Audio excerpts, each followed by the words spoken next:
Hey all, welcome back to another recipe vlog. ಈ ವ್ಲಾಗ್ನಲ್ಲೂ ಒಂದು ಸ್ಪೆಷಲ್ ರೆಸಿಪಿನ ನೋಡ್ತಾ ಇದ್ದೀರಿ ನೀವು. ಇದು ಒಂದು ಸೈಡ್ ಡಿಶ್ ಆಗಿದೆ.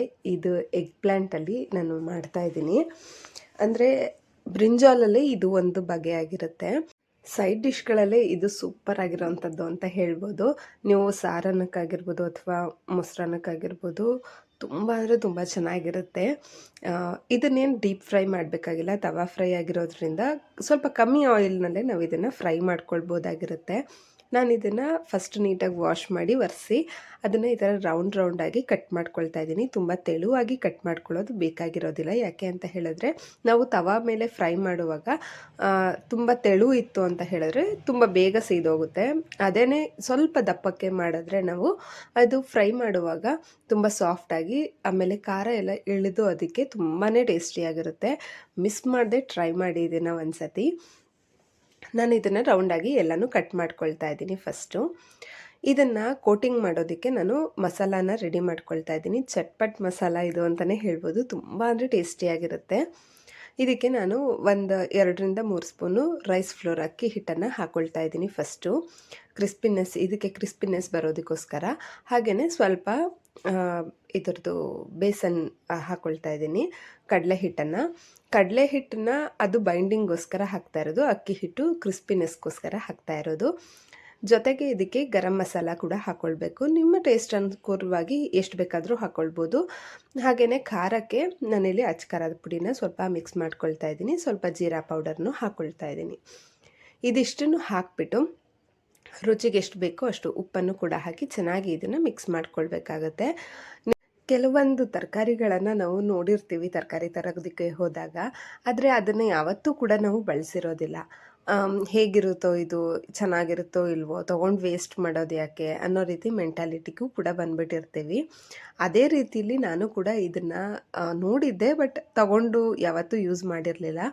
ಬಟ್ ಇದನ್ನು ಒಂದು ಸರಿ ಟ್ರೈ ಮಾಡಿದ್ಮೇಲೆ ನಿಜವಾಗ್ಲೂ ಹೇಳ್ತೀನಿ, ನನಗೆ ನೋಡಿದಾಗ ಅಯ್ಯೋ ತಗೊಳ್ಳೋಣ, ಸುಮಾರು ದಿನ ಆಯ್ತಪ್ಪ ಇದನ್ನು ತಿಂದು, ಇದನ್ನು ಮಾಡಿ ಸುಮಾರು ದಿನ ಆಯಿತು, ತಗೊಳ್ಳೋಣ ಅಂತ ಹೇಳಿ ಇಷ್ಟಪಡೋ ರೀತಿಲಿ ಈ ಒಂದು ವೆಜಿಟೇಬಲ್ ನನಗೆ ಸಿಕ್ತು ಅಂತ ಹೇಳ್ಬೋದು. ನಾನು ಇದನ್ನು ಎಲ್ಲನೂ ಈ ಥರ ಡಿಪ್ ಮಾಡಿ ಆ ಪೌಡರ್ನ ಎಲ್ಲ ಚೆನ್ನಾಗಿ ಕೋಟ್ ಮಾಡ್ಕೊಳ್ತಾ ಇದ್ದೀನಿ. ಈ ಥರ ಕೋಟ್ ಮಾಡಿ ನಾವು ಒಂದು ಸ್ವಲ್ಪ ಹೊತ್ತು ಇದನ್ನು ಡ್ರೈ ಆಗೋದಕ್ಕೆ ಬಿಡಬೇಕು. ಅಂದರೆ ಇದು ಮಸಾಲ ಎಲ್ಲ ಹಾಕಿರ್ತೀವಲ್ಲ, ಅದು ಚೆನ್ನಾಗಿ ಡ್ರೈ ಆಗೋವರೆಗೂ ಸ್ವಲ್ಪ ನಾವು ಟೈಮ್ ಕೊಡಬೇಕಾಗುತ್ತೆ. ಇದೇ ರೀತಿ ಎಲ್ಲ ಕಡೆಗೂ ಸ್ಪ್ರೆಡ್ ಆಗೋ ರೀತಿಲಿ ನಾನು ಇದನ್ನು ಪೌಡರ್ನ ರೆಡಿ ಮಾಡಿಕೊಂಡು ಹಾಕ್ಕೊಳ್ತಾ ಇದ್ದೀನಿ, ಮಿಕ್ಸ್ ಮಾಡ್ಕೊಳ್ತಾ ಇದ್ದೀನಿ. ತುಂಬ ಚೆನ್ನಾಗಿರುತ್ತೆ. ಟೇಸ್ಟ್ ವೈಸು ಅಷ್ಟೇ. ಎಲ್ಲ ಚೆನ್ನಾಗಿ ಫ್ರೈ ಆದಮೇಲಂತೂ ತುಂಬ ಚೆನ್ನಾಗಿರುತ್ತೆ. ಮೊಸರನ್ನದ ಜೊತೆಗಂತೂ ತಿಂದರೆ ತುಂಬ ಚೆನ್ನಾಗಿರುತ್ತೆ. ನನಗೆ ಆ್ಯಕ್ಚುಲಿ ಇದು ಮೊಸರನ್ನದ ಜೊತೆ ತಗೊಳ್ಳೋದಕ್ಕೆ ತುಂಬಾ ಇಷ್ಟನೂ ಕೂಡ ಆಗುತ್ತೆ.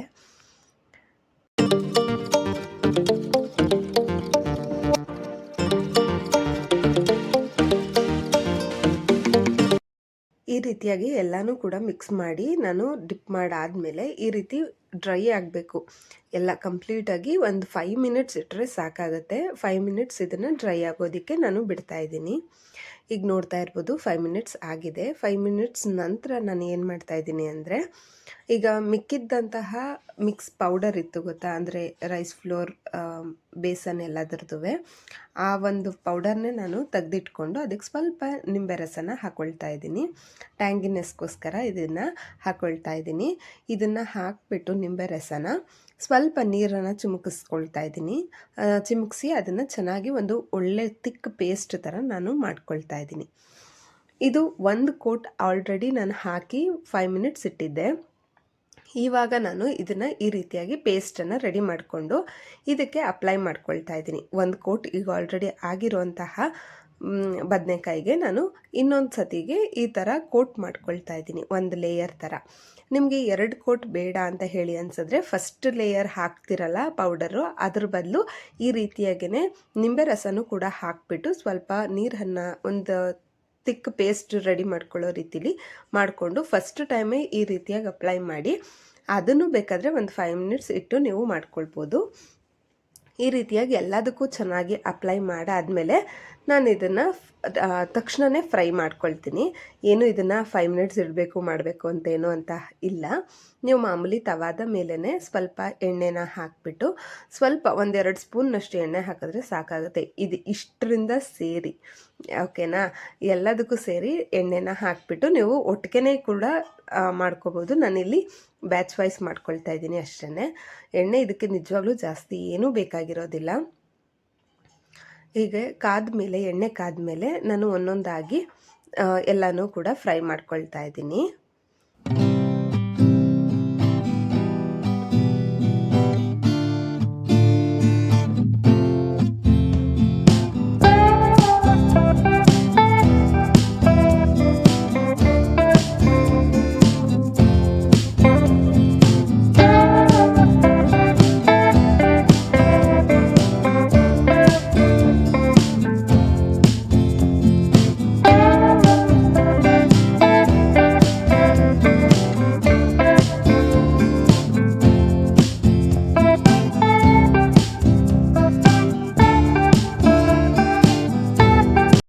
ಈ ರೀತಿಯಾಗಿ ಎರಡೂ ಕಡೆ ಚೆನ್ನಾಗಿ ಫ್ರೈ ಮಾಡ್ಕೊಳ್ಬೇಕು. ಯಾವುದೇ ಕಾರಣಕ್ಕೂ ಕಪ್ಪಾಗೋದಕ್ಕೆ ಬಿಡಬೇಡಿ. ಈ ರೀತಿಯಾಗಿ ಸ್ವಲ್ಪ ಗೋಲ್ಡನ್ ಬ್ರೌನ್ ಆಗ್ತಿದ್ದ ಹಾಗೆಯೇ ಇದನ್ನು ತೆಗೆದುಬಿಡಿ ಪ್ಯಾನಿಂದ.